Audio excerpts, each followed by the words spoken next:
আমার আজকের রেসিপি ঠাকুরবাড়ির মেয়ে পূর্ণিমা ঠাকুরের বেগুনের পুর ভাজা।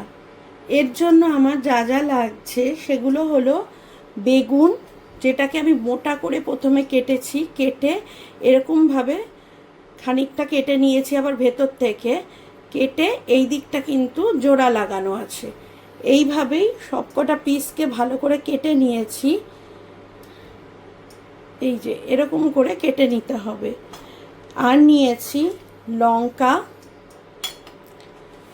নারকেল কোড়া আধমালা, সর্ষে 5 চা চামচ, পরিমাণ মতো চিনি আর নুন, আর লাগবে বেসন, কালো জিরে সামান্য, নুন আর তেল।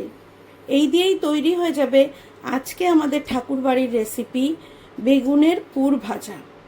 প্রথমেই আমি যেটা করব সেটা হচ্ছে একটা মিক্সিতে এই কাঁচা লঙ্কা, সর্ষে আর নারকেল বাটাটা নিয়ে বেটে নেব।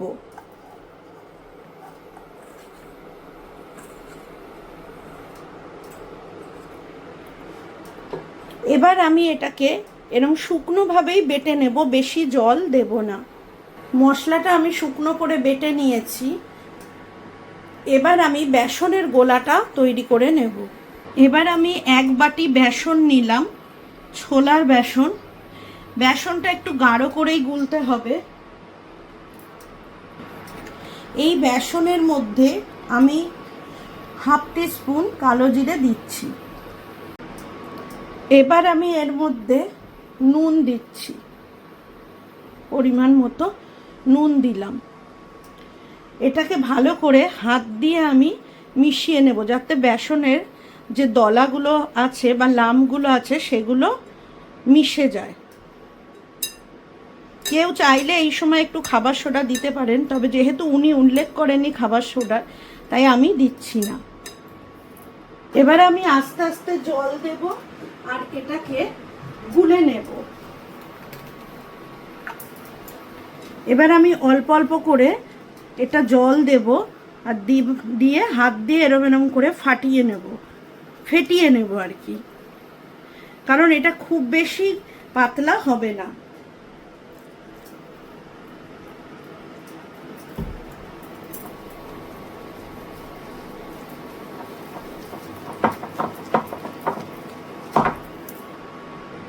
এটাকে যে কোনো একদিকে হাত দিয়ে খুব ভালো করে ফেটিয়ে নিতে হবে, যাতে এর মধ্যে বাবলসগুলো আসে আর এটা হালকা হয়ে যায়। যখন এটা হালকা হয়ে যাবে এরকম, তখন বুঝবেন ফেটানো হয়ে গেছে। বেসনের গোলাটা রেডি হয়ে গেছে। এবার আমি বেগুনগুলোকে পুর ভরে নেব। বেগুনগুলো পুর ভরবো, তখন আমি একটা কড়াই চাপিয়ে দিয়ে কড়াইটা ভালো করে গরম করে তেল দিয়ে দেব। এখানে একটু বেশি করে তেল দিতে হবে, কারণ এটা যেহেতু পুর ভাজা হবে, যাতে একটু ডুবো তেলে ভাজা হয়। আমি 1/2 কাপ মতো তেল দিয়ে দিলাম। তেলটা গরম হোক, ততক্ষণে আমি বেগুনের পুরগুলো ভরে নিচ্ছি। এবার আমি প্রথমেই যেটা করব সেটা এই সর্ষে বাটা আর নারকেল বাটার মধ্যে একটু 1 চামচ নুন দেব। নুন দেওয়ার পর আমি এতে সামান্য একটু, মানে 1/4 টিস্পুন, এটা না দিলেও চলবে, চিনি দেব। আর দেব 1 টেবিল স্পুন সর্ষের তেল। এইবার এটাকে ভালো করে মিশিয়ে নেব। আমি এবার এটাকে ভালো করে মিশিয়ে নিচ্ছি। এটা ভালো করে মেশানো হয়ে গেছে। এবার আমি বেগুনের ভেতরে এই পুরটা ভরে দেব।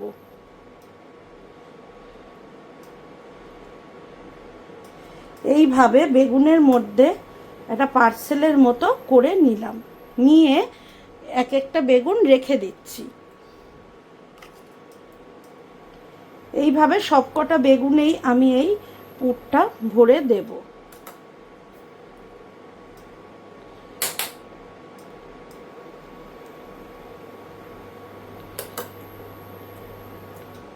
বেশি চাপ দেব না, তাহলে মশলাটা বেরিয়ে যাবে। আমি এখানে একটা বেগুনের করেছি, তাই 4 পিস হচ্ছে। আপনারা আপনাদের পরিমাণ মতো করবেন। এইভাবে সবকটা বেগুনকে আমি রেডি করে নেব।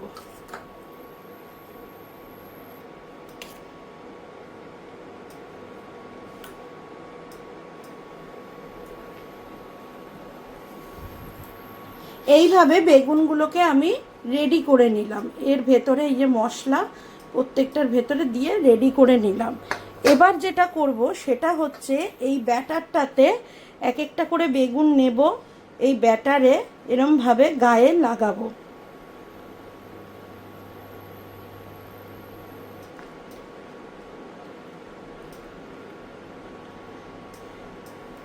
একটু চওড়া করেই ব্যাটারটার গায়ে লাগাবো।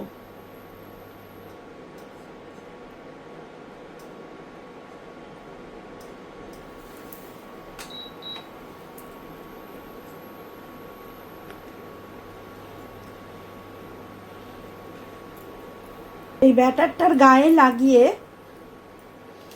সোজা এই কড়াইতে দিয়ে দেব। এখানে একটু সময় নিয়ে মিডিয়াম টু স্লো আছে একটা একটা করেই ভাজবো। এখানে আঁচ বাড়িয়ে দিলে তাহলে কিন্তু বেগুনের ভেতরটা কাঁচা থেকে যাবে। এবার আমি এরম করে আর এক পিঠ দিয়ে দেব। এটা একটু তেল বেশি দিয়ে ভাজতে হবে, না হলে কিন্তু সাইডগুলো ভাজা হবে না। এইভাবে একটা একটা করে ভাজা হয়ে যাবে। লাল লাল বেশ হয়ে গেছে ভাজাটা। এবার আমি এটাকে তুলে নেব। এটা বেশ লাল লাল ভাজা হয়ে গেছে। একটু সময় লাগবে এটা করতে, মানে এক একটা ভাজা যদি আরও বেশি তেল দেওয়া হয় তাহলে দুটো করে ছাড়া যেতে পারে। এক একটা ভাজা হতে প্রায় 10 মিনিট মতো লাগবে। এবার আবার একটা বেগুনকে এই ব্যাটারে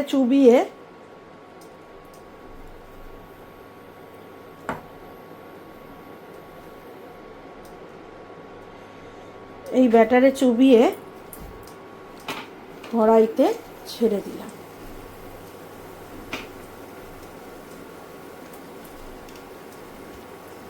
মিডিয়াম টু স্লো আছে, এটাকেও আস্তে আস্তে ভাজবো।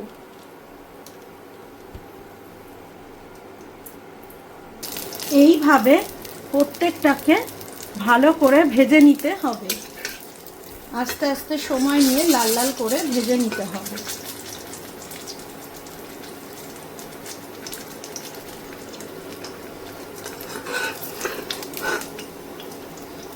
এটাও ভাজা হয়ে গেছে।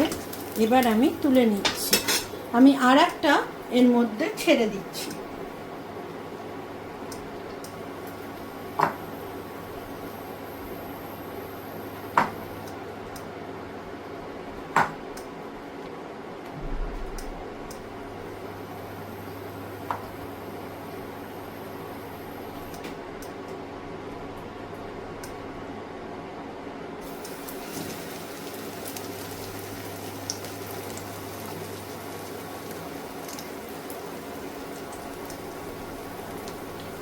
এই সময় যেহেতু বেগুনের শেষের দিকটা এসে গেছে, তাই আমি দুটো একসাথে ছেড়ে দিচ্ছি।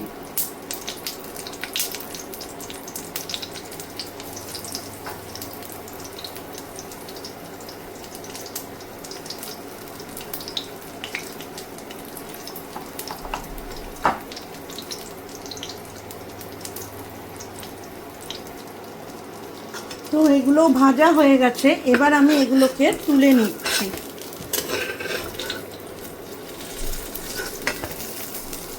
তৈরি হয়ে গেল আমাদের বেগুনের পুর ভাজা। ঠাকুরবাড়ির বিখ্যাত রেসিপি, ঠাকুরবাড়ির মেয়ে পূর্ণিমা দেবীর হাতের তৈরি বেগুনের পুর ভাজা অবলম্বনে আজকে আমাদের রেসিপি বেগুনের পুর ভাজা। এই রকমভাবে বেগুনের পুর ভাজা করে নিতে হবে।